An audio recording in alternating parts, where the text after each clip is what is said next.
আমাদের আজকের গল্প মা ও আমি, কলমে সুপ্রিয় ভট্টাচার্য। পরিবারে বাবা মা ছাড়া 3 ভাই 3 বোন ছিলাম আমরা। তখনকার সময়ের হিসেবে ভরা সংসার ছিল আমার মায়ের। এর মধ্যেই ঠাকুরদার থেকে পাওয়া জমির ধান আসত, সেগুলো মা নিজে হাতে সিদ্ধ করে শুকিয়ে গোলায় রেখে দিতেন প্রয়োজন মতো ভাঙিয়ে চাল করার জন্য।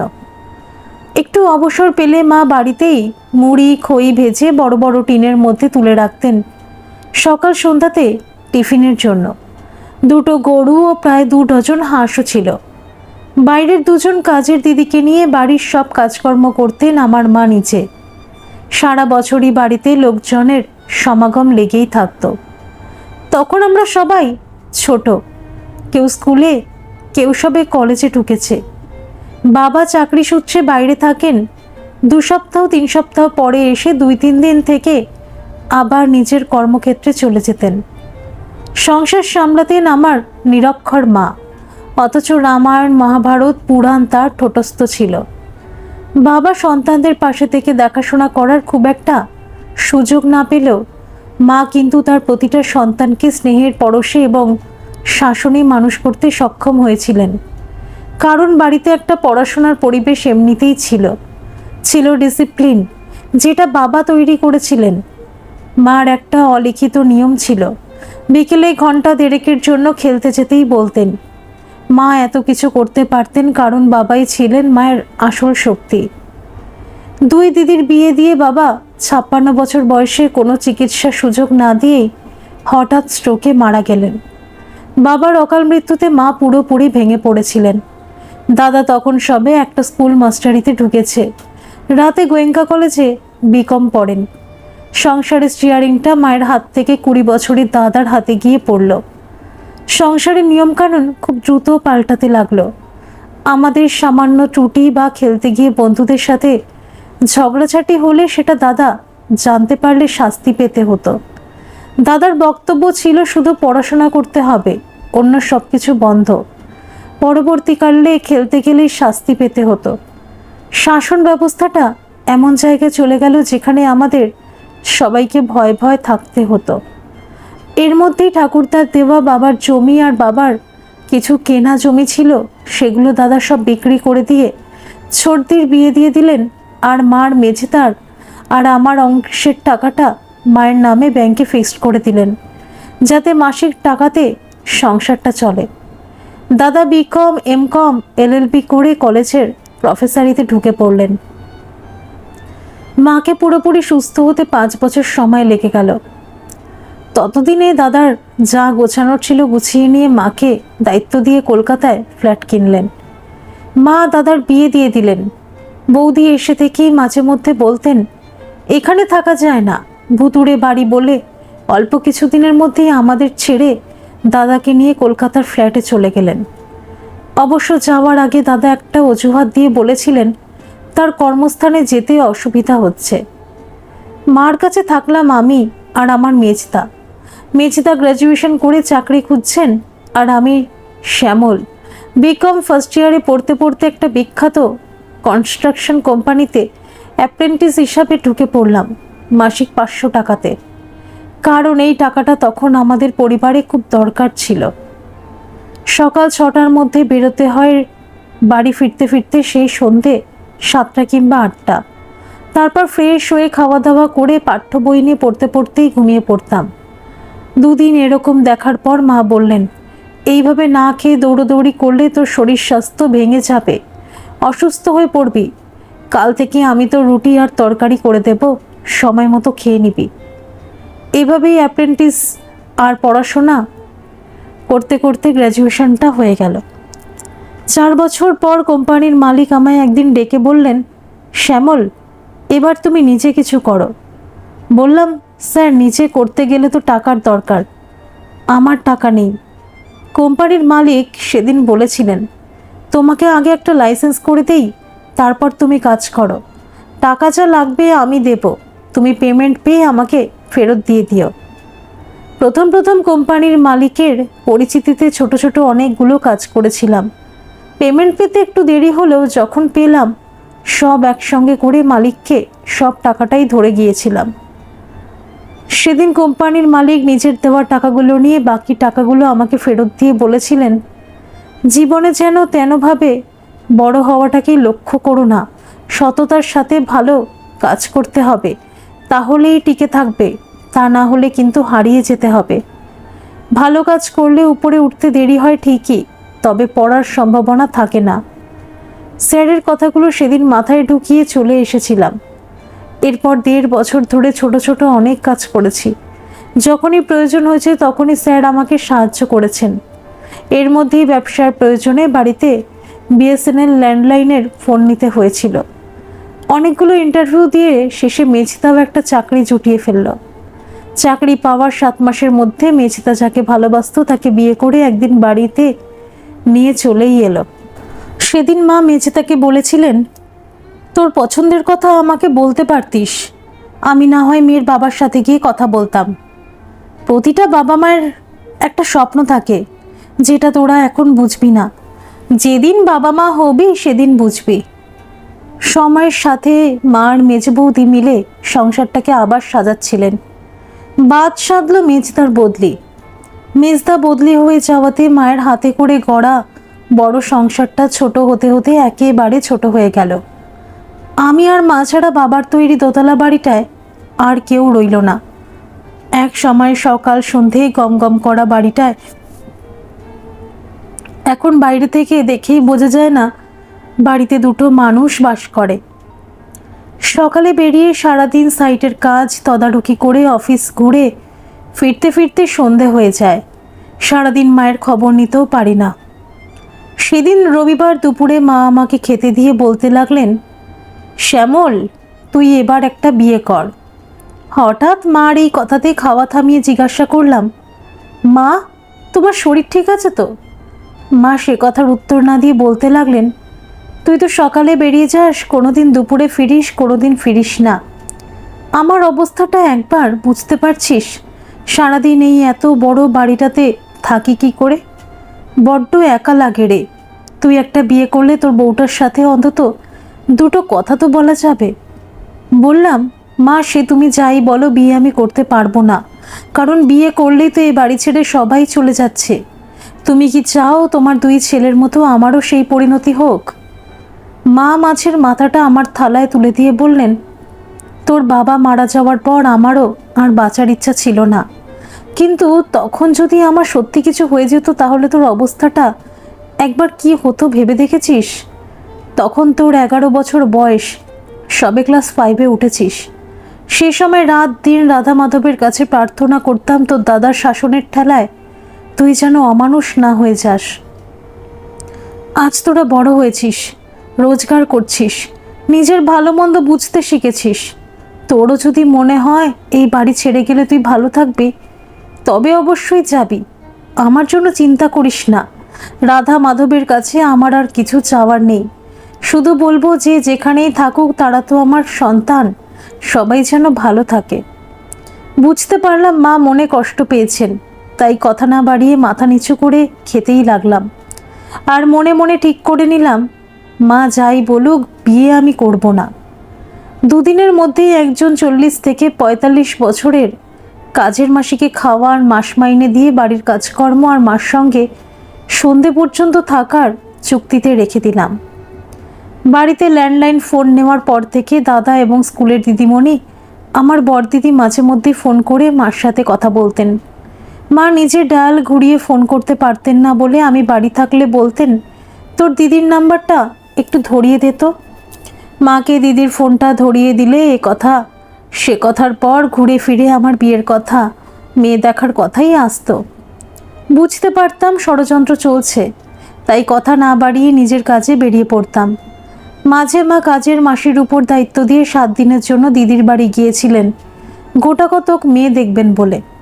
ফিরে এসে বললেন, 2টো মেয়ে পছন্দ হয়েছে, এর মধ্যে তোকে একটাকে বিয়ে করতেই হবে।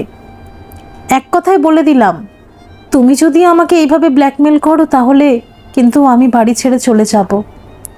মা একটু হেসে সেদিন বলেছিলেন, সবাই বিয়ে করে এ বাড়ি ছেড়ে চলে গেছে, তুই বিয়ে না করেই চলে যাবি কেন? তোর মেজদার যেমন ভালোবাসা ছিল তোরও কি আছে নাকি? না মা, ওসব ভালোবাসার সময় আমার ছিল না। ক্লাস 5-এ যখন পড়ি তখন বাবা মারা গেলেন, শুরু হলো দাদার শাসন। ওই শৈশবকাল থেকেই শুরু হয়েছিল আমার স্ট্রাগল। চিন্তা করতাম আমি যেন এই পৃথিবীর বুকে অন্তত একটা পা রাখার জায়গা পাই, আর তোমার মুখে হাসি ফোটাতে পারি। এতদিনে আমি একটা পা রাখার জায়গা কোনো রকমে পেয়েছি। আমাকে আর একটা পা রাখার জায়গা পর্যন্ত বাবা অপেক্ষা করো, তারপর ভেবেচিন্তে দেখা যাবে। মা আর কিছু না বলে বললেন, তুই তো বেরোবি, স্নান করে আয়, খেতে দিচ্ছি। মাঝে 7 মাস কেটে গেছে। সেদিন বৈশাখ মাসের ঝড় জলের দিন ছিল। অফিসে বিলের তাগাদা দিয়ে লেবার পেমেন্ট করে বাড়ি ফিরতে একটু দেরি হয়েছিল। সন্ধ্যায় অনেকক্ষণ আগে হয়ে গেছে। আধ ভেজা হয়ে বাড়িতে এসে দেখি সারা বাড়ির দরজা জানলা খোলা, আলো জ্বলছে না। ভাবলাম মা বোধহয় কোথাও গেছেন। সাইকেলটা বারান্দায় তুলে মার খোলা ঘরটায় ঢুকে আলো জ্বালিয়ে দেখি মা বিছানার উপরে শুয়ে রয়েছেন। মনে হচ্ছে কোনো সেন্স নেই।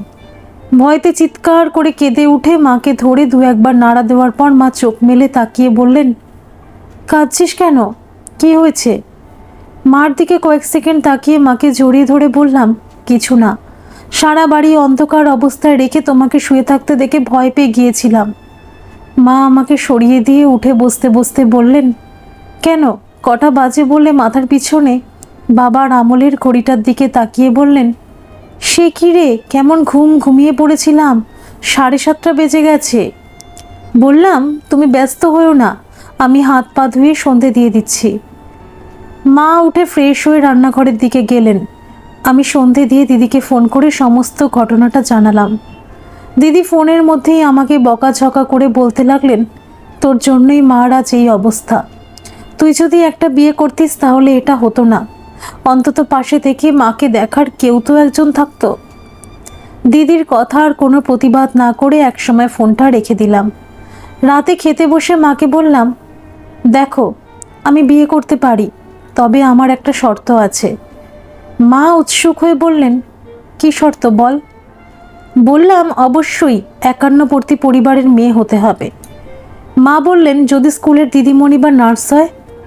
বললাম, আপত্তি নেই, তবে তুমি একটু খোঁজখবর নিয়ে দেখো, চাকরি বাকরি ছাড়াও তো মেয়ে পাওয়া যেতে পারে। মা একটু হেসে বললেন, খেয়ে উঠে তোর দিদির নাম্বারটা ধরিয়ে দে, কথা বলবো। মা সেদিন 1-1 করে 3 দিদির সাথে কথা বলার পর বর্দাকেও ফোন করেছিলেন। মেজেদার যেহেতু সে সময় ফোন ছিল না, তাই পরদিন মেজেদার অফিসে ফোন করে বলেছিলাম সময় করে মাকে একটু ফোন করতে, মা কথা বলতে চায়। পাড়া প্রতিবেশী, আত্মীয় স্বজন, চেনা পরিচিত যে যেখানেই ছিল, মা সবাইকে 51 পরিবারের মেয়ের খোঁজ দিতে বললেন।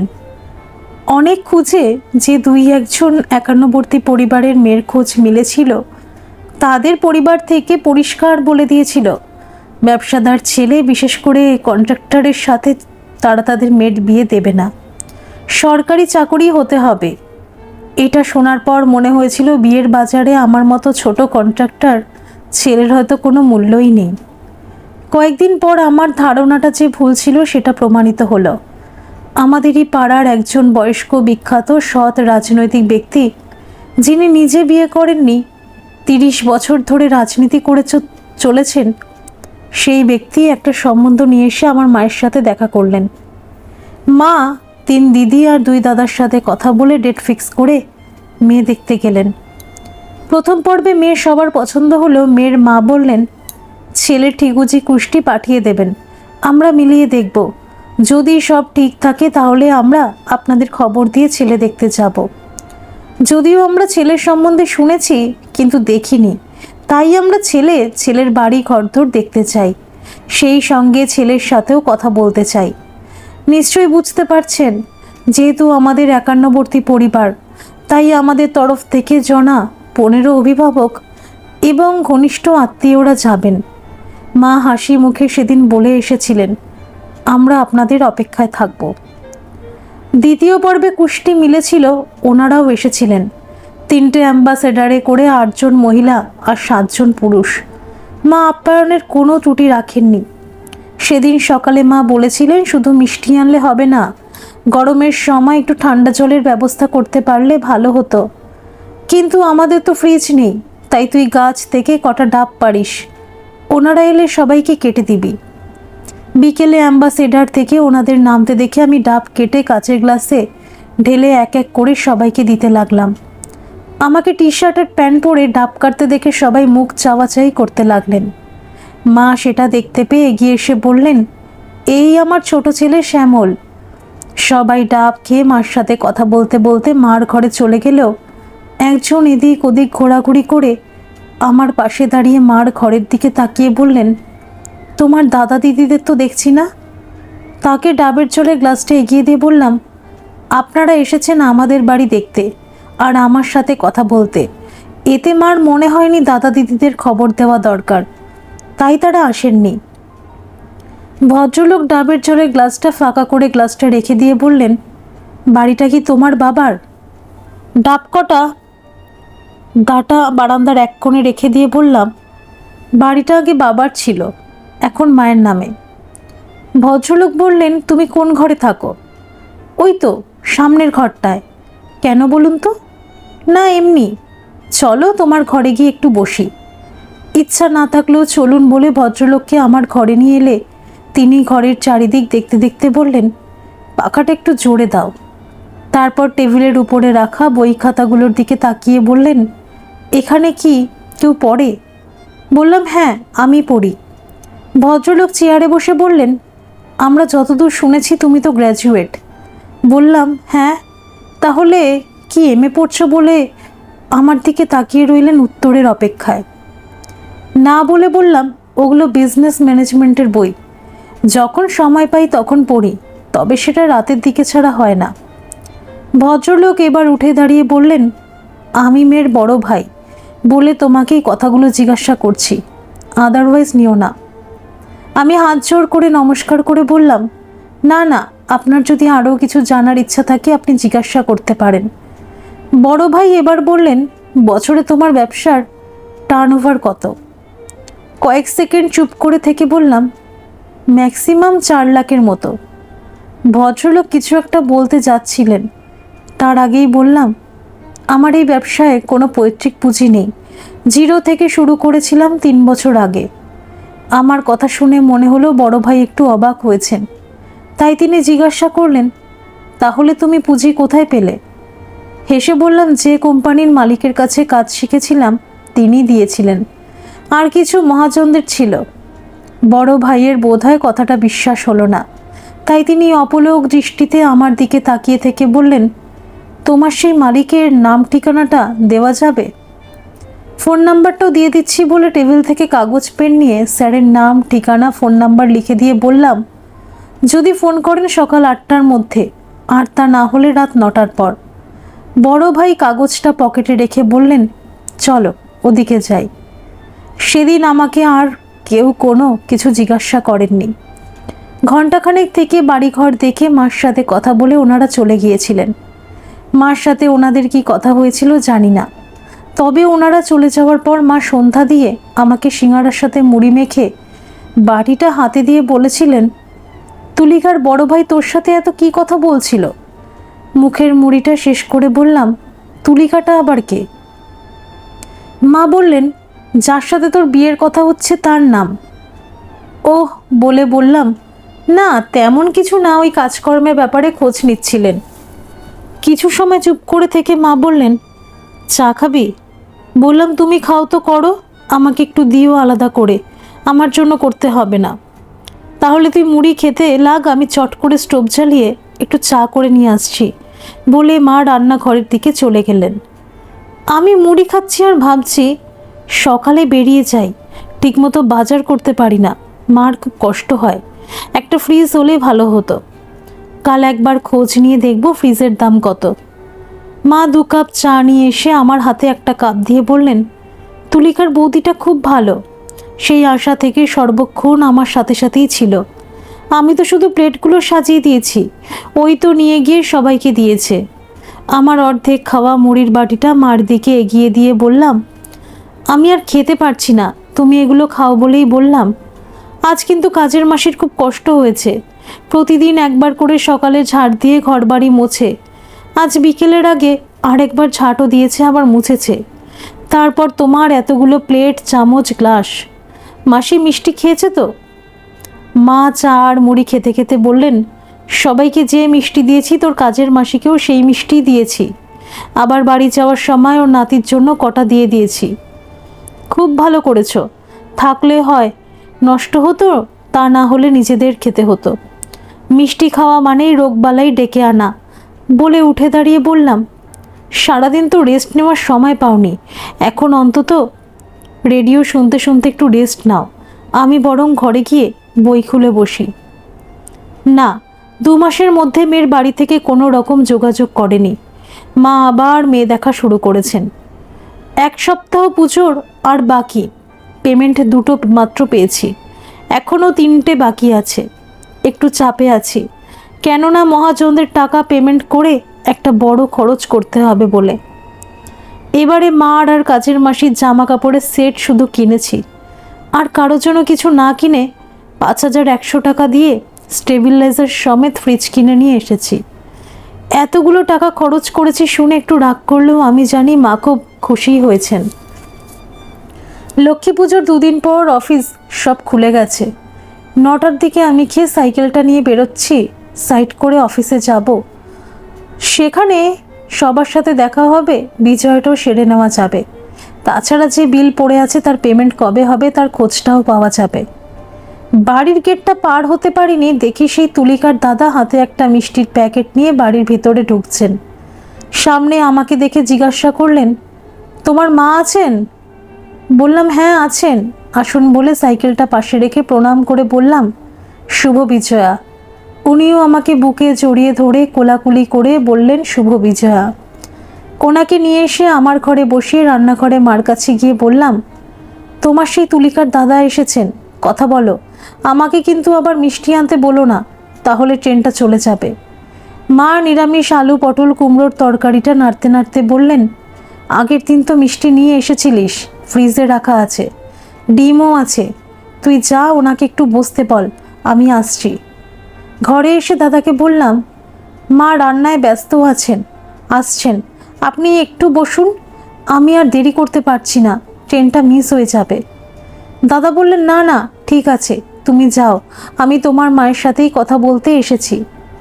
ঠিক আছে বলে বাইরে এসে সাইকেলটা নিয়ে বেরিয়ে পড়লাম। সন্ধ্যার পর বাড়িতে ফিরে সোজা মার ঘরে এসে দেখি মা আর মেজদা কথা বলছেন। কাঁধে রাখা সাইড ব্যাগটা মেঝের উপর রেখে প্রথমে মাকে, তারপর মেজদাকে প্রণাম করে বললাম, তুই কখন এসেছিস? বৌদিকে নিয়ে আসিসনি? মেজদা বললেন, বিজয়া করতে তোর বৌদি আর আমি বৌদির বাপের বাড়ি এসেছিলাম, সেখান থেকে দুপুরে খাওয়া দাওয়া করে আমি চলে এসেছি, তোর বৌদি কাল আসবে। বাহ, খুব ভালো, দাঁড়া হাত পা ধুয়ে দাদাকে ফোন করি। আমার কথার মাঝেই মেজদা বলল, কাকে ফোন করবি? দাদাকে, তারা তো বেড়াতে গেছে, কালী পুজোর আগের দিন ফিরবে। কেন, তোরা জানিস না? কথাটা শোনা মাত্র মার মুখের দিকে তাকিয়ে দেখি মা তখনও মেজদার মুখের দিকে তাকিয়ে আছে। বুঝতে পারলাম বাড়িতে টেলিফোন থাকা সত্ত্বেও মাকে বিজয়ার প্রণাম না জানিয়ে চলে যাওয়াটায় হয়তো কষ্ট পেয়েছেন। তাই কথা ঘোরানোর জন্য বললাম, মেজদা তুই চা খেয়েছিস? মেজদা একবার আমার মুখের দিকে আর একবার মায়ের মুখের দিকে তাকিয়ে আস্তে আস্তে মাথা নেড়ে বলল, না। মা কয়েক সেকেন্ড চুপ করে থেকে বললেন, আমি ওকে চায়ের কথা বলেছিলাম, ওই বলল শ্যামল আসুক একসাথেই খাবো। তাহলে তো ভালোই, একটু আদা দিয়ে কর, আমি চেঞ্জ করে আসছি বলে সাইড ব্যাগটা তুলে নিয়ে নিজের ঘরের দিকে চললাম। রাতে মেজদা আর আমি একসাথে খাওয়া দাওয়া করার পর কিছু সময় গল্প করে মেজদা উপরে শুতে চলে গেল, আমি বসে পড়ছিলাম। মা সমস্ত কাজকর্ম মিটিয়ে আমার ঘরে এসে বললেন, তুলিকার দাদা তখন এসেছিল আমাদের দেনা পাওনা কি সেটা জানতে। আমি বইয়ের থেকে চোখ তুলে বললাম, তুমি কিছু বলনি? মা বললেন, বলে দিয়েছি, মেয়ে আমাদের পছন্দ হয়েছিল, দেনা পাওনা নিয়ে তো কোনো কথা হয়নি। আপনাদের মেয়ে, আপনারা তাকে যা দেবেন সেটাই তার থাকবে, আমাদের কিছু চাওয়ার নেই। তবে হ্যাঁ বলার আছে, বিয়ের মন্ত্রটা কিন্তু একজন 1 নম্বর পণ্ডিত ব্রাহ্মণকে দিয়েই পড়াবেন। আপনাদের বড় পরিবার, অনুষ্ঠানটা আপনারা যা পারেন করুন, যত ইচ্ছা নিমন্ত্রণ করুন, বৌভাতে কিন্তু 60 জনের বেশি কন্যাযাত্রী আসতে পারবেন না। আমরা বরযাত্রী 30 জন যাব। বললাম, একদম ঠিক বলেছ। মা চুপচাপ দাঁড়িয়ে আছে দেখে বললাম, তুমি কি আর কিছু বলবে? মা বললেন, তুই কি কাল সকাল সকাল বেরোবি? বললাম, কেন? মা বলতে লাগলেন, তোর মেজদার কাছে শুনলাম পরশুদিন তাকে অফিসে যেতেই হবে, তাই তোর মেজ বৌদি কাল সকালে এসে দুপুরে খাওয়া দাওয়া করে বিকালের দিকে চলে যাবে। বলছিলাম তোর বৌদি পার্শে মাছ খেতে খুব ভালোবাসে। মার কথা শেষ করার আগেই বললাম, বুঝতে পেরেছি, ঠিক আছে নিয়ে আসবো। আর কিছু? মা হেসে বললেন, না আর কিছু না। উঠে দাঁড়িয়ে মার দিকে এগিয়ে গিয়ে 2 কাঁধের উপর হাত রেখে বললাম, কে কি খেতে ভালোবাসে সেটা দিব্যি মনে থাকে এবং সেটা আনার জন্য বলতেও পারো, কিন্তু তুমি যে মিষ্টি দই আর লেডিকেনি খেতে ভালোবাসো সেটা তো কখনো আনতে বলো না। কেন মা, আমি কি তোমার জন্য এটা আনতে পারতাম না? মা আমার চোখ মুখের দিকে তাকিয়ে কাঁধের উপর রাখা হাত দুটো সরিয়ে দিয়ে বললেন, দেখো পাগল ছেলের কাণ্ড, দই মিষ্টির কথা বলিনি বলে কি তুই এখন কাঁদতে বসবি? তুইও তো বলিস বেশি মিষ্টি খাওয়া ঠিক না, তাছাড়া আমারও তো বয়স হচ্ছে। ঠিক আছে, বাজার থেকে আসার পথে আমার জন্য একটু দই আর 2 লেডি কিনে নিয়ে আসিস। কি খুশি তো? তাহলে এবার যা, বই রেখে শুয়ে পড়, রাত অনেক হয়েছে। ঠিক আছে, শুচ্ছি, তুমিও গিয়ে শুয়ে পড়ো। মায়ের শর্ত মেনে অগ্রহায়ণ মাসের 12 তারিখে যখন বিয়ের দিন ঠিক হলো, মাকে বলেছিলাম, হাতে তো বেশি সময় নেই, আমি সামলাবো কি করে। মা বলেছিলেন, এই দিনটা সব থেকে ভালো, তাই আমি মত দিয়েছি। বললাম, মত যখন দিয়েছ সবাইকে, কিন্তু কিছু না কিছু দায়িত্ব পালন করতে হবে। মা বললেন, ঠিক আছে, আমি তোর 2 দাদা বৌদি আর 3 দিদিদের খবর দিচ্ছি। বিয়েতে 3 দিদি আর মায়ের ভূমিকা ছিল অত্যন্ত গুরুত্বপূর্ণ। বিয়ের শাড়ি, টুকটাক গয়না কেনা, আত্মীয়দের নিমন্ত্রণ করা, সব সামলিয়েছেন এরাই। 2 দাদার ভূমিকা ছিল আর 5 জন নিমন্ত্রিত অতিথির মতো। সব থেকে খারাপ অবস্থা হয়েছিল আমার। রক্ত জল করে আয় করা টাকা জলের মতো খরচা হচ্ছিল, সেই সঙ্গে সারাদিন সাইট আর অফিস করে সন্ধ্যের পর কোনোদিন দোকান বাজার করা, কোনোদিন বন্ধু এবং মহাজনদের নিমন্ত্রণ করতে যাওয়া। একটা সন্ধে তো কেটে গেল যেদিন আমার মালিক স্যারকে নিমন্ত্রণ করতে গিয়েছিলাম। কথায় কথায় সেদিন জানতে পেরেছিলাম কেউ একজন আমার বিষয়ে ওনার কাছে খবর নিতে এসেছিলেন। একটু হেসে বলেছিলাম, স্যার, হয়তো সেখানেই আমার বিয়ে হচ্ছে। আপনারা সবাই বৌভাতের অনুষ্ঠানে উপস্থিত হলে আমার এবং আমার মায়ের খুব ভালো লাগবে। স্যার সেদিন বলেছিলেন, তুমি তো জানো শ্যামল, আমার গ্যাস্ট্রিকের সমস্যা আছে বলে কোথাও নিমন্ত্রণ খাই না।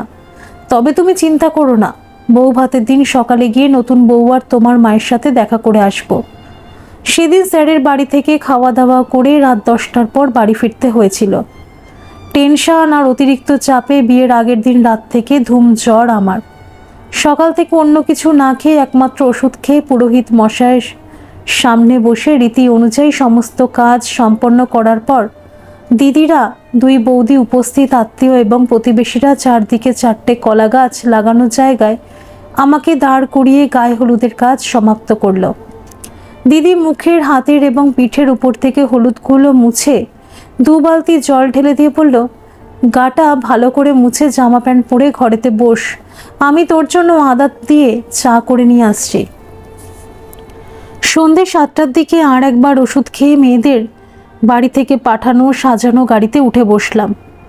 বরের গাড়িতে থাকলো মেয়ের বাড়ি থেকে যিনি নিতে এসেছেন তিনি, বর দিদি, মেজদা আর কোলাবর হয়ে দাদার ছোট ছেলে। পিছনে বরযাত্রীদের গাড়িতে দাদা, 2 বৌদি সমেত বাড়ির লোকজন, কয়েকজন বন্ধু আর আমার মিস্ত্রি লেবারদের মধ্যে 5 জনকে ধরে মোট 30 জনকে নিয়ে গাড়ি এগিয়ে চলল মেয়ের বাড়ির দিকে। বিয়ে বাড়িতে অবশ্য খবরটা ছড়িয়ে পড়তে সময় লাগেনি। বর জ্বর গায়ে বিয়ে করতে এসেছে। বিয়ে বাড়িতে ঢোকার মুখে যেহেতু বরের বসার ব্যবস্থা করা হয়েছিল, সেহেতু নিমন্ত্রিত অতিথিরা যখনই ঢুকছেন তাদের একবার করে বর দেখে যেতে হচ্ছে।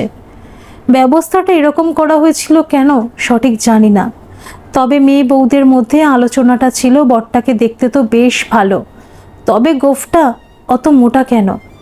প্রথম রাউন্ডে এক টানা 3 ঘন্টা পুরোহিত মহাশয়ের সাথে বসে বিয়ের মন্ত্র পড়বার সাথে সাথে আচার অনুষ্ঠানের কাজ শেষ করে মেয়ের বাড়ির লোকজন আমাদের যখন বাসর ঘরে পাঠালেন তখন প্রায় রাত 1টা। বাড়ির লোকেরা এবং বরযাত্রীদের মধ্যে অধিকাংশ চলে যাওয়ার আগে দিদি এসে কপালে হাত দিয়ে দেখে, ওষুধ দিয়ে বললেন, এটা খেয়ে নে, গায়ে এখনও জ্বর আছে। আমি অলরেডি তখন ক্লান্ত এবং বিধ্বস্ত, সেই সঙ্গে খিদেও লেগেছে। দিদিকে শুধু বললাম, এখনও কি কিছু খেতে নেই? বিয়ে করছো, কষ্ট তো একটু করতেই হবে, তাহলে মনে থাকবে কি করে বলে দিদি একটু হেসে বলে গেল, তোদের দুজনকে কিছু খেতে দিতে বলছি। খানিক পরেই মেয়ের দাদা এসে বলল, চলো, তোমাদের খাওয়ার ব্যবস্থা করেছি। বললাম, দাদা অনেক রাত হয়েছে, আমি অন্য কিছু খাবো না, অল্প একটু চিড়ে মাখা হলে আমার হয়ে যাবে। দাদা বোনের দিকে তাকিয়ে বললেন, তুই কি খাবি?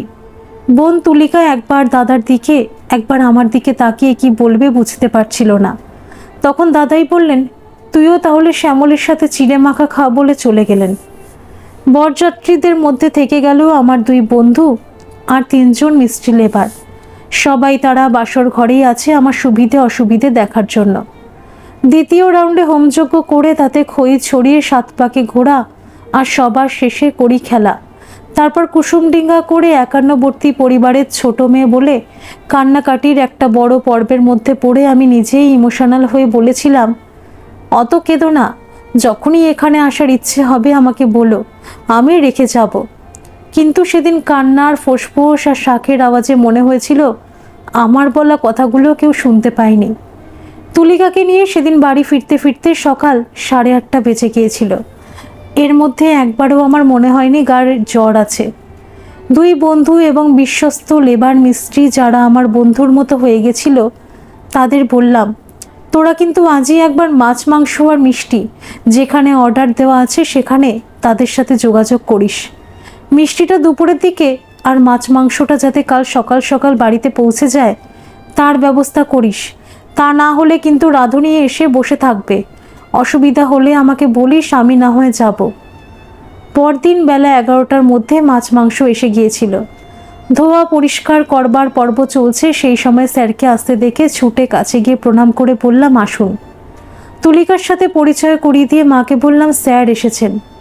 তুলিকা ওনাকে প্রণাম করতেই তুলিকার হাতে একটা সোনার চেন দিয়ে আশীর্বাদ করে বললেন, শ্যামল খুব সৎ ও সহজেই সবাইকে বিশ্বাস করে, তুমি ওর দিকে একটু নজর রেখো আর ওর চলার পথে সাহস জুগিও। মা মিষ্টির প্লেট আর জল নিয়ে এলে স্যার হেসে বললেন, সুগারের জ্বালায় মিষ্টি খাওয়ার উপায় নেই, দিন একটু জল খাই বলে জলের গ্লাস থেকে একটু জল খেয়ে মার হাতে ফেরত দিয়ে বললেন, আমাকে এখনই অফিসে যেতে হবে, চলো শ্যামল বলে গেট পর্যন্ত এসে আমাকে বললেন, সব কাজকর্ম ভালোভাবে মিটে গেলে বউকে নিয়ে একদিন আমাদের বাড়িতে যেও। বললাম, হ্যাঁ স্যার যাব। উনি যাওয়ার আগে বলে গেলেন, তুমি রাতের নিমন্ত্রিত অতিথিদের বিশেষভাবে খেয়াল রেখো। রাতে নিমন্ত্রিত অতিথিরা কন্যাযাত্রীরা খাওয়া দাওয়া করে চলে যাওয়ার পর আমরা খেয়ে যখন ঘরে ঢুকলাম তখন অগ্রহায়ণ মাসের রাতের ঘড়িতে 1:15। দরজাটা বন্ধ করে আনলা থেকে পায়জামা টি-শার্টটা নিয়ে ওয়াশরুমে যেতে যেতে বললাম, গহনা আর এত ভারী শাড়ি পরে ঘুমোতে তোমার অসুবিধা হবে, তুমি ইচ্ছা করলে চেঞ্জ করে নিতে পারো। ওয়াশরুম থেকে এসে দেখলাম তুলিকা তখনও বিছানার উপর বসে আছে, ঈষৎ মাথাটা নিচু করে। আমি টেবিলে ঢেকে রাখা জলের গ্লাসটা থেকে অর্ধেক জল খেয়ে বিছানায় এসে তুলিকার দিকে তাকিয়ে তার মুখের নিচে হাত দিয়ে মুখটা উঁচু করতেই সে আমার দিকে তার বড় বড় চোখ দুটো মেলে তাকালো। দেখলাম চোখ দুটোতে জল টলমল করছে। কাছে সরে গিয়ে বললাম, কি হয়েছে তোমার, কাঁদছো কেন? তুমি কি কোনো কারণে ভয় পাচ্ছ কিংবা অন্য কিছু? সে মাথা নাড়িয়ে না বলে খুব আস্তে করে বলল, এতদিন মায়ের পাশে শুয়ে ঘুমোতাম, তাই মায়ের কথা খুব মনে হচ্ছে আর কেমন যেন একটা অস্বস্তি হচ্ছে। আমার জন্য কি? কথাটা বলে তার মুখের দিকে তাকিয়ে রইলাম। সে মাথা নেড়ে না বলে বলল, বুঝতে পারছি না, কিন্তু হচ্ছে। বললাম, খুব স্বাভাবিক, এটা হতেই পারে, নতুন জায়গা, সম্পূর্ণ অচেনা অজানা পরিবেশ, এখানে মানিয়ে নিতে তোমার হয়তো কিছুটা সময় লাগবে।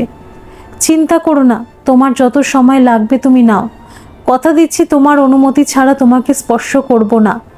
তবে একটা কথা, আমি হয়তো বিয়েই করতাম না, শুধু মার চাপাচাপিতে করতে বাধ্য হয়েছি। এনিহাও মা তোমাকে পছন্দ করেছিল বলেই হয়তো তোমার সাথে আমার বিয়ে হয়েছে। তাই তোমার কাছে আমার একটাই অনুরোধ, মার কোনো কথা যদি তোমার কখনো খারাপ লাগে, মায়ের মুখের উপর কিছু না বলে আমাকে বলো। দরকার হয় আমি মায়ের সাথে কথা বলবো। আমি চাই না মা কষ্ট পাক, আবার তুমিও কষ্ট পাও। 11 বছর বয়সে যখন আমার বাবা মারা গেলেন তখন শোকে তাপে আমার মা অসুস্থ হয়ে পড়েছিলেন। ছোট ছোট কারণে আমার দাদা আমাকে শাসন করতেন। অসহায় মানসিকভাবে ভেঙে পড়া আমার মা সব দেখতেন, কিন্তু কিছু করতেও পারতেন না, বলতেও পারতেন না। লক্ষ্য করতাম আমার অসহায় মায়ের চোখ দুটোতে জলে ভরে যেত। কিছু করার ক্ষমতা তখন আমার ছিল না, কিন্তু এখন আছে।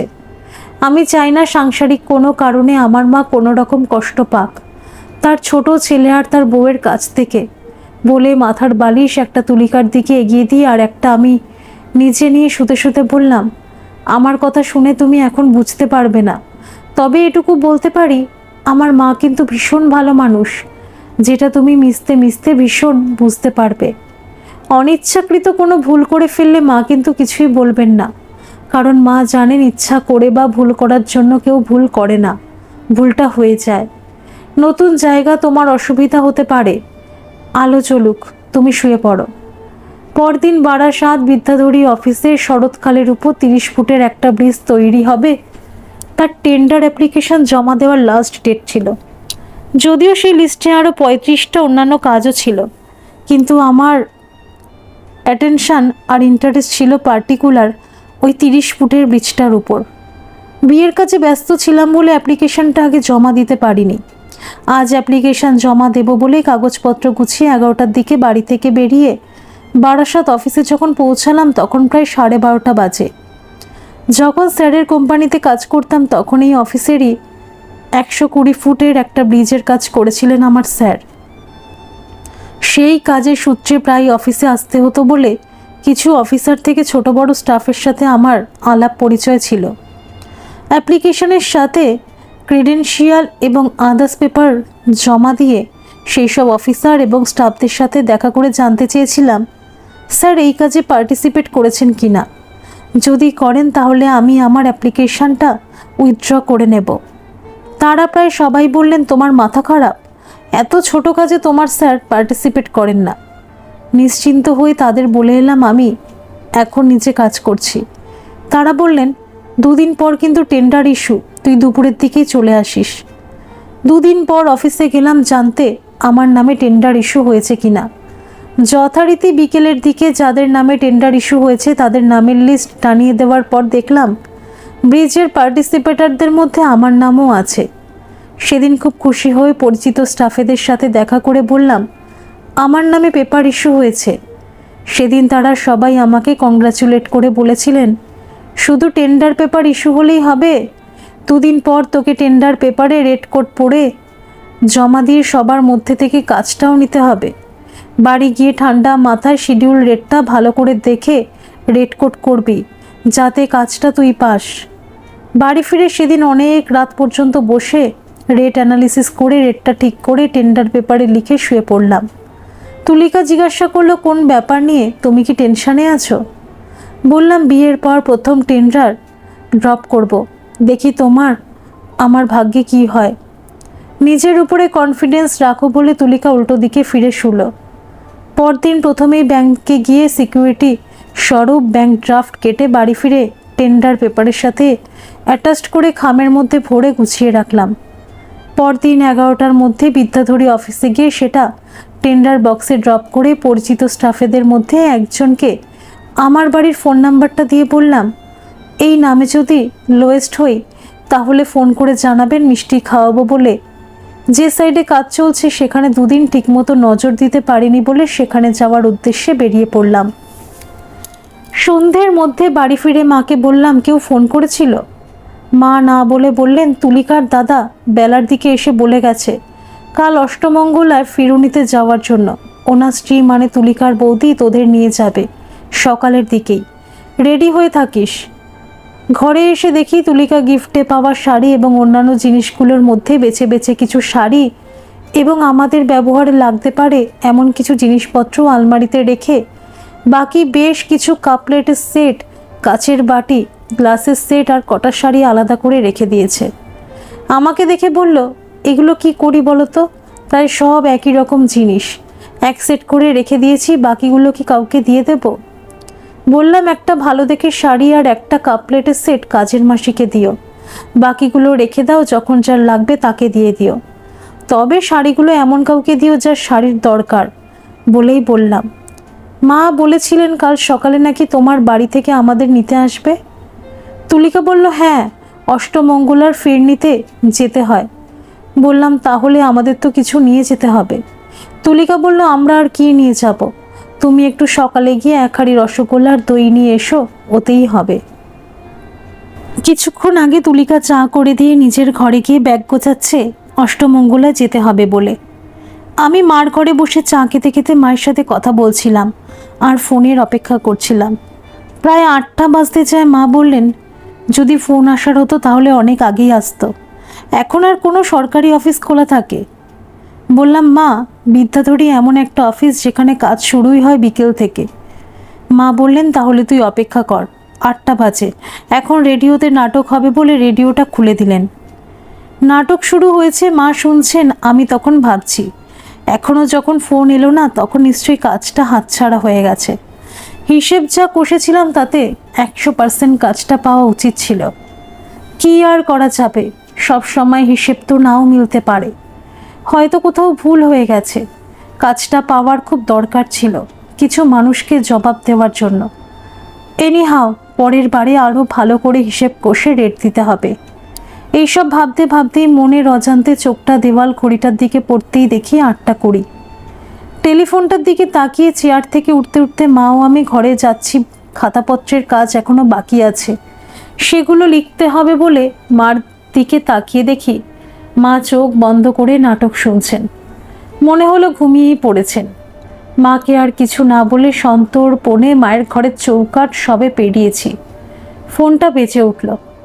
মুহূর্তের মধ্যেই ফিরে ফোনটা তুলে নিয়ে বললাম, হ্যালো, কে বলছেন? ও প্রান্ত থেকে একজন ভদ্রলোক শুধু বললেন, কে, শ্যামল? বললাম, হ্যাঁ বলছি। এবার ভদ্রলোক বললেন, সাহেবের ঘরে মিটিং ছিল বলে টেন্ডার খুলতে দেরি হয়েছে। এই সবে কম্পারেটিভ স্টেটমেন্ট তৈরি হয়েছে, তাতে দেখা যাচ্ছে তুই কাজটা পেয়েছিস। নিজের অজান্তে মুখে হাসি ফুটে উঠল। ভিতরে ভিতরে খুব খুশি হয়ে বললাম, দাদা, খবরটা দেওয়ার জন্য আপনাকে অনেক অনেক ধন্যবাদ। বলেই বললাম, তাহলে কি কাল সেকেন্ড হাফে একবার অফিস যাব?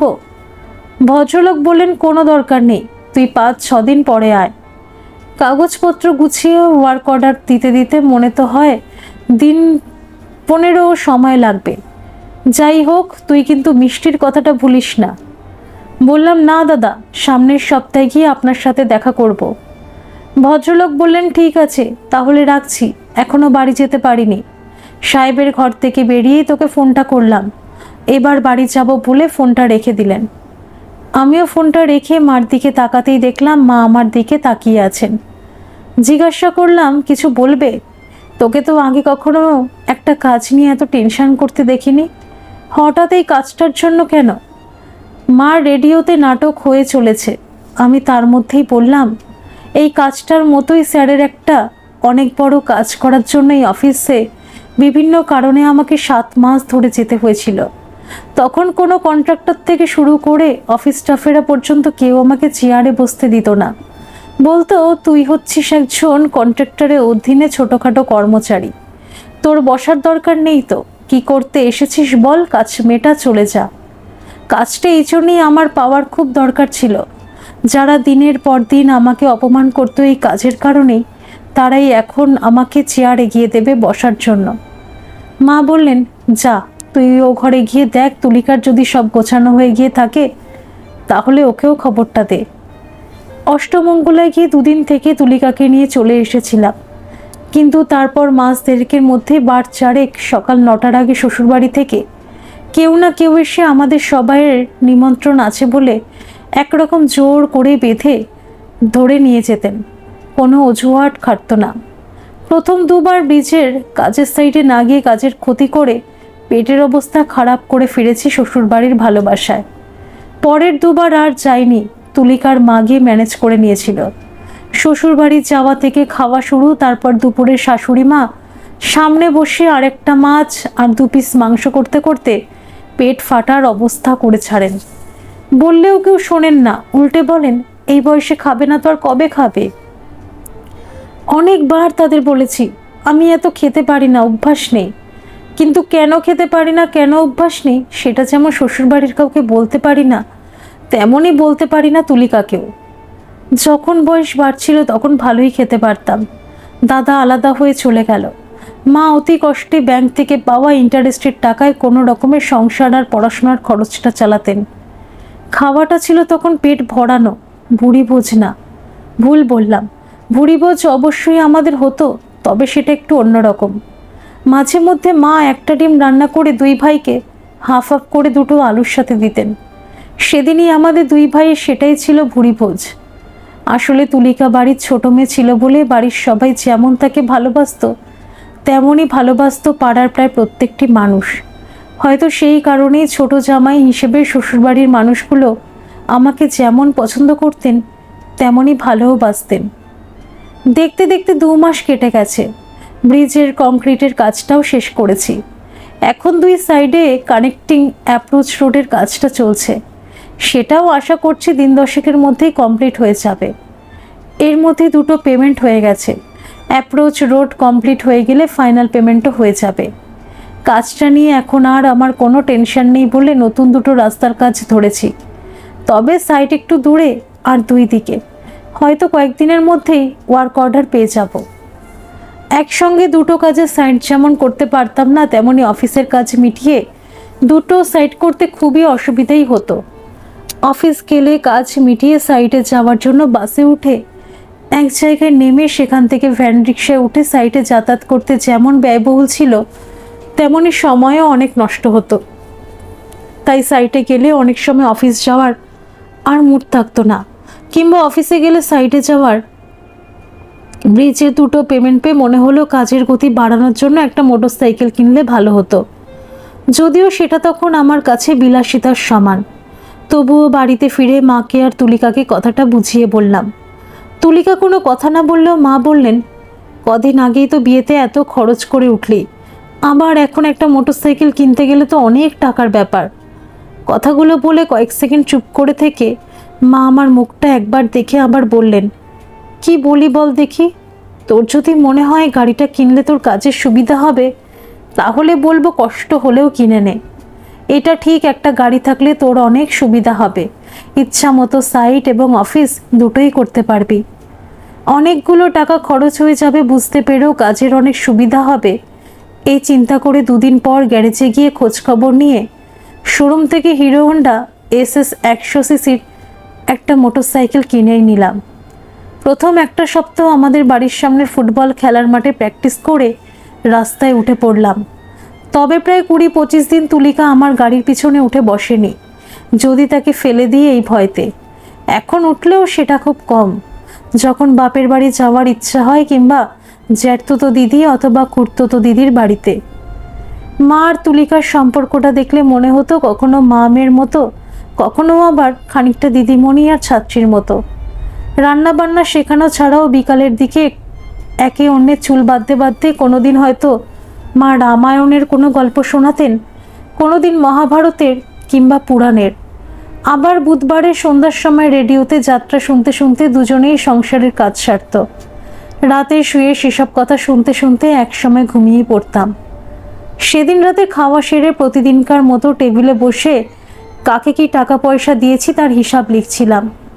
তুলিকা ঘরে এসে দরজা বন্ধ করে বলল, মায়ের মনে হচ্ছে চোখের সমস্যা হচ্ছে, একজন ডাক্তারকে দেখানো দরকার। হিসেবের খাতা থেকে মুখ তুলে বললাম, তুমি কি করে বুঝলে? তুলিকা বিছানা ঝেড়ে মশারি টানাতে টানাতে বলছে, আজ 3 দিন ধরে মার মাথাতে যন্ত্রণা হয়েই চলেছে, কাছের জিনিসও ঠিকমতো দেখতে পাচ্ছেন না। আজ যেমন সকালে তোমাকে টিফিন করে দেওয়ার সময় পোস্ত আর সুজি উনি চিনতেই পারছিলেন না। বললাম, আমি তো সকাল সকাল বেরিয়ে যাব, তুমি তাহলে মাকে নিয়ে গিয়ে কোনো একজন ভালো চোখের ডাক্তারের কাছে দেখিয়ে নিও। যদি চশমার কথা বলে মাকে বলো ফ্রেম পছন্দ করতে, বলে আমি হিসেবের লেখাটা শেষ করছি। তুলিকা মশারি টানানোর কাজ শেষ করে আমার ঠিক পাশে এসে বলল, ডাক্তার দেখি তো অনেক সময় থাকবে, মাকে নিয়ে কি একটু ও বাড়িতে যাব? প্রায় 15 থেকে 16 দিন বাবা মা দাদা বৌদিদের সাথে দেখা হয়নি, সন্ধ্যের আগেই চলে আসব। খাতার মধ্যে পেনটা রেখে খাতাটা বন্ধ করে পড়লাম, মা যদি যেতে চায় অবশ্যই যেও, তবে মিষ্টি কিনে নিয়ে। হঠাৎ আমাকে অবাক করে তুলিকা আমার বামকালে আদর করে মশারির মধ্যে ঢুকে গিয়ে বলল, ভিতরে আসার আগে আলোটা নিভিয়ে দেবে। 5 মাসের মাথায় সেদিন সন্ধ্যের পর বাড়ি ফিরে হাত পা ধুয়ে মুড়ি আর চা খাওয়া শেষ করে নিজের ঘরের দিকে যাচ্ছিলাম, তখন শুনতে পেলাম তুলিকা মাকে বলছে, সামনের বৃহস্পতিবারের দিনটা খুব ভালো, পূর্ণিমা, বৃহস্পতিবার পড়েছে, বাড়িতে একটা নারায়ণ পুজো করলে হয় না? মা বলছিলেন করলে তো ভালোই হয়, কিন্তু করবেটা কে? সকাল থেকে আমাকে 2-3টে ওষুধ খেতে হয়, তাছাড়া সারাদিন উপোস করে এখন আর থাকতে পারি না, গ্যাস হয়ে পড়ে, সারা দিন রাত মাথা যন্ত্রণা হয়। তুলিকা বলছিল, আপনি শুধু অনুমতি দিন, উপোস টুপোস যা করার সব আমি করব। দরকার হয় বাপের বাড়ি থেকেও মা অথবা বৌদিকে ডেকে নেব। আপনি শুধু আপনার ছেলেকে বলুন আপনাদের পুরোহিত মশাইকে একটু বলতে, কখন তিনি পুজোটা করতে আসতে পারবেন।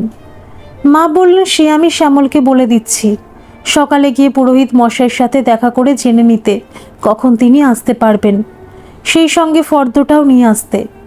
ঠিক আছে মা, এখনই বলে দিচ্ছি বলে সবে 2 পা এগিয়েছে মা আবার বললেন, তুমিও কাল একবার তোমার বাপের বাড়িতে যাও, 4 দিন পরেই তো বৃহস্পতিবার, ওনাদের সবাইকে নিমন্ত্রণ করে আসবে আর বলবে সকাল সকাল আসতে, দুপুরে সবাই একসাথেই খিচুড়ি খাবো।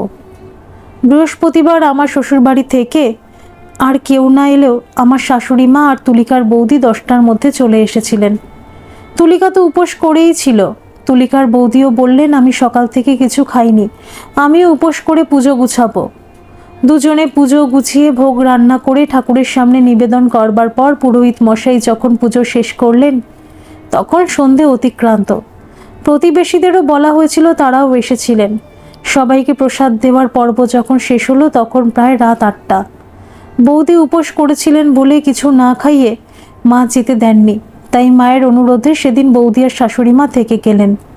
যেহেতু দুটো মানুষ উপোস করেছিল তাই রাতের খাওয়া তাড়াতাড়ি খেয়ে বৌদি শুলেন মার সাথে আর শাশুড়ি মা শুলেন তুলিকার সাথে।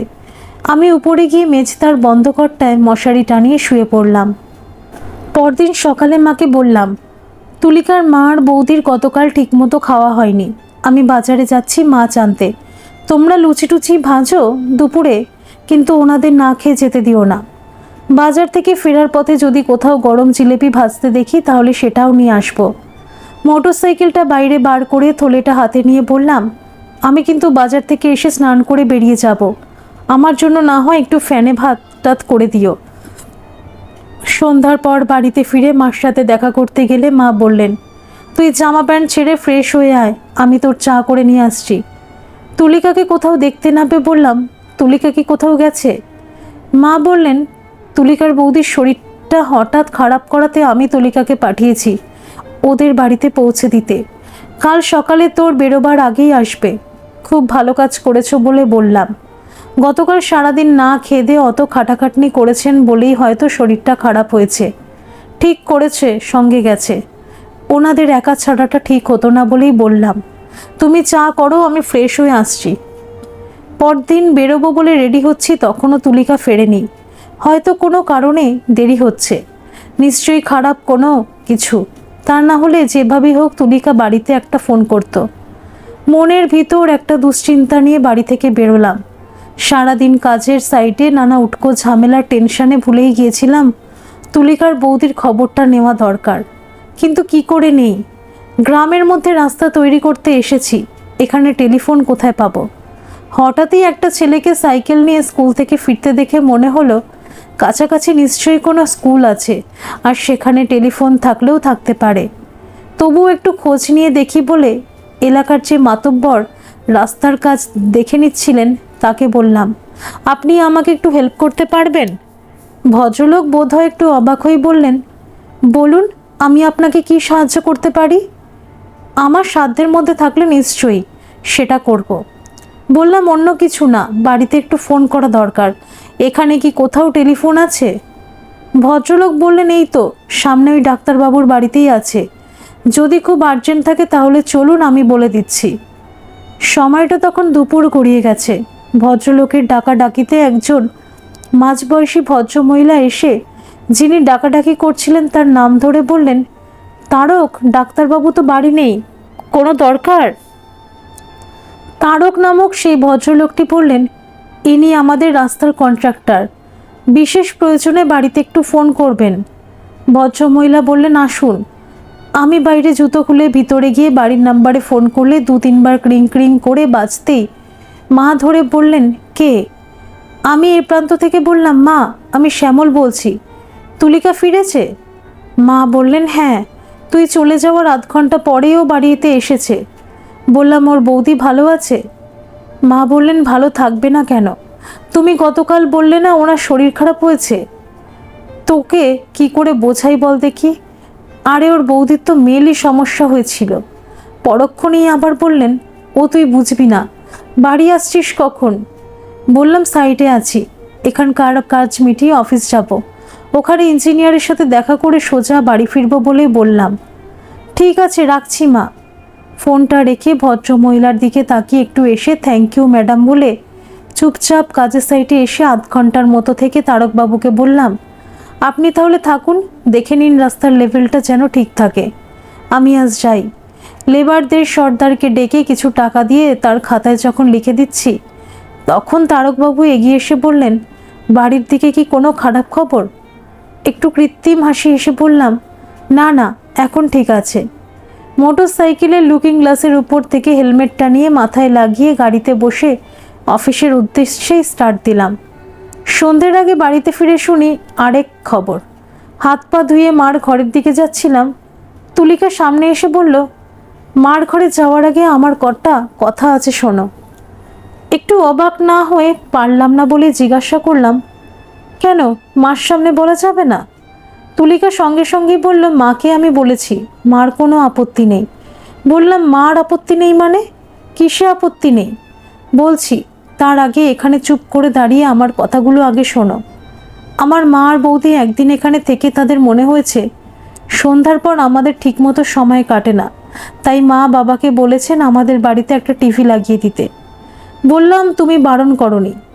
তুলিকা আমার মুখের দিকে তাকিয়ে কয়েক সেকেন্ড চুপ করে থেকে বলল, তোমার কি মনে হয় আমি বারণ করিনি? এই 5.5 মাসে তোমাকে আমি চিনতে পারিনি?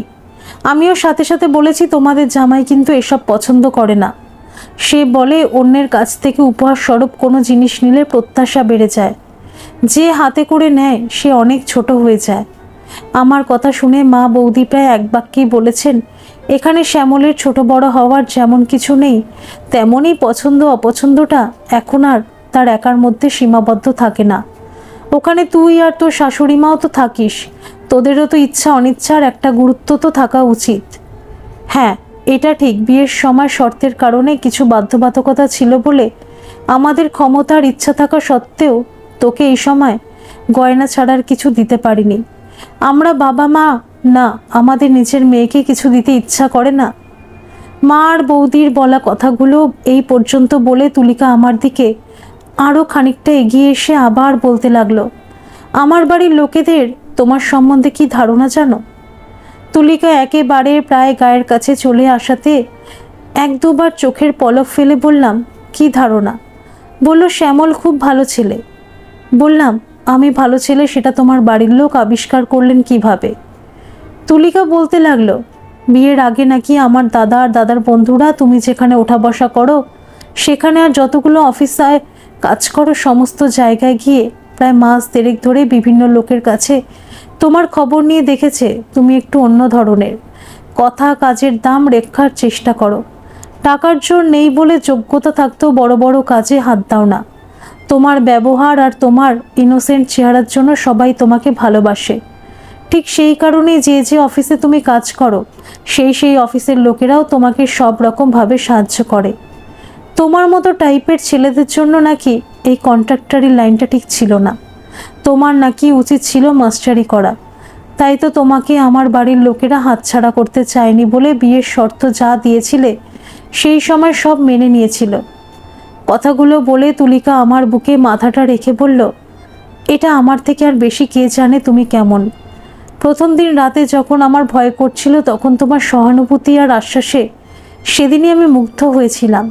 তবে একটু অবাকও হয়েছিলাম, ফুলশয্যার রাতে রোমান্টিক কথাবার্তা না বলে কেউ যে কারো মায়ের কথা বলতে পারে এটা বোধহয় কোনোদিন কারো কাছে শুনিনি। আমার ভালো লাগতে লাগলো তোমাকে যখন দেখলাম। তুমি তোমার মাকে কতটা সম্মান করো, আমাকে রেসপেক্ট দাও, আর সর্বোপরি তোমার ধৈর্য দেখে 2 মাস অপেক্ষা করার পর যখন দেখলাম তোমার চোখে মুখে ব্যবহারে নীরব ভালোবাসার শ্রদ্ধা ছাড়া আর কিছু নেই, তখন আমি আর নিজেকেই সামলাতে পারলাম না। কারণ এই 2 মাসে আমি তোমাকে যতটুকু দেখেছি তাতে এটা বুঝতে অসুবিধা হয়নি আমি অনুমতি না দিলে তুমি আমাকে স্পর্শ করবে না। তাই তো সেদিন আমি নিজে থেকেই ভয় লজ্জা সংকোচ কাটিয়ে তোমার কাছে ধরা দিলাম। আর সেই কারণেই তোমাকে এত ভালোবাসি ভক্তি করি বলে দুহাত দিয়ে আমাকে জড়িয়ে ধরে বুকের মধ্যে মুখটা রেখে বলতে লাগলো, বিয়ের সময় বাবা মা তো কিছু দিতে পারেননি, এখন তারা খুশি হয়ে কিছু দিলে আপত্তি করো না প্লিজ, এতে আমার মা বাবার অসম্মান হয়। না, আমি আর কাউকে কিছু বলিনি বলতে বলতে চাইনি, কারণ আমার বলাতে যদি কারো অসম্মান হয় তাহলে সেটা আমার কখনোই বলা উচিত না।